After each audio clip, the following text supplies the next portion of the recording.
Hi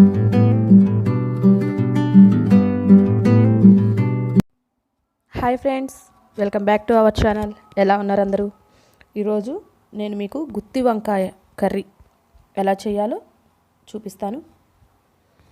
ఇక్కడ నేను KG వంకాయలు తీసుకున్నానండి. ఆల్రెడీ నీళ్ళలో నేను ఉప్పు వేసి పెట్టున్నాను.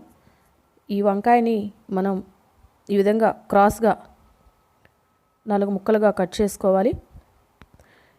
కట్ చేసుకున్న తర్వాత కట్ చేసుకున్న వంకాయలన్నింటినీ కూడా ఇదే విధంగా కట్ చేసుకొని ఉప్పు నీళ్ళలో వేసుకోవాలండి.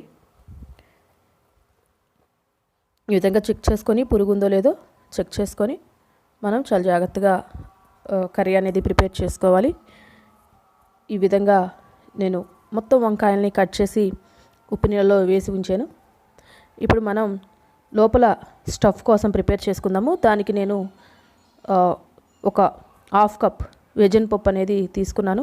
అవి కొద్దిగా ఒక 2-3 నిమిషాలు వేయించిన తర్వాత అందులో మనం ఒక 1/2 కప్పు నువ్వులు, కొద్దిగా జీలకర్ర, అలానే మెంతులు కొన్ని, చెక్క ఒక 2 మరియు లవంగాలు ఒక 4, అలానే ఇలాచి 2, ఇవి మొత్తం వేసుకొని మనం బాగా ఫ్రై చేసుకోవాలి.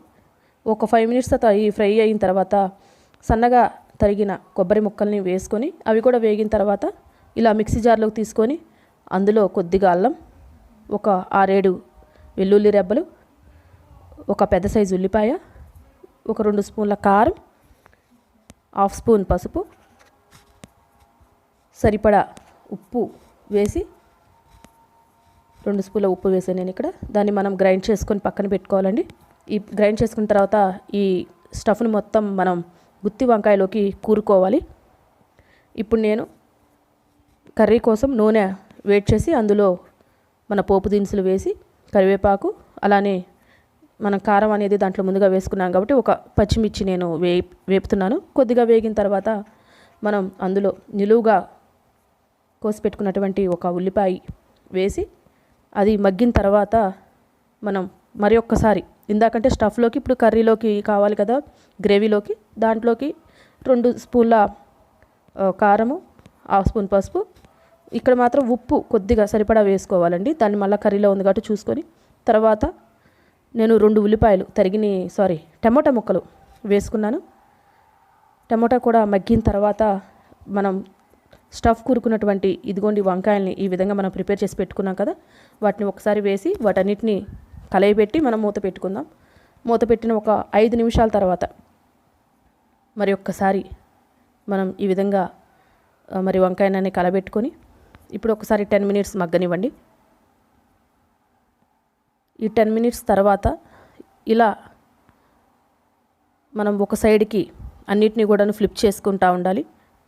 తర్వాత మనం ముందుగా గ్రైండ్ చేసి పెట్టుకున్న పేస్టు కొంచెం ఉంచుకొని దాన్ని ఈ విధంగా మరి ఒక్కసారి గ్రేవీ కోసం రెడీగా చేసి పెట్టుకోవాలి. తర్వాత కొన్ని వాటర్ వేసి ఈ విధంగా ఒక 5 నిమిషాలు మనం మూత పెట్టి కలబెట్టుకోవాలి. మరలా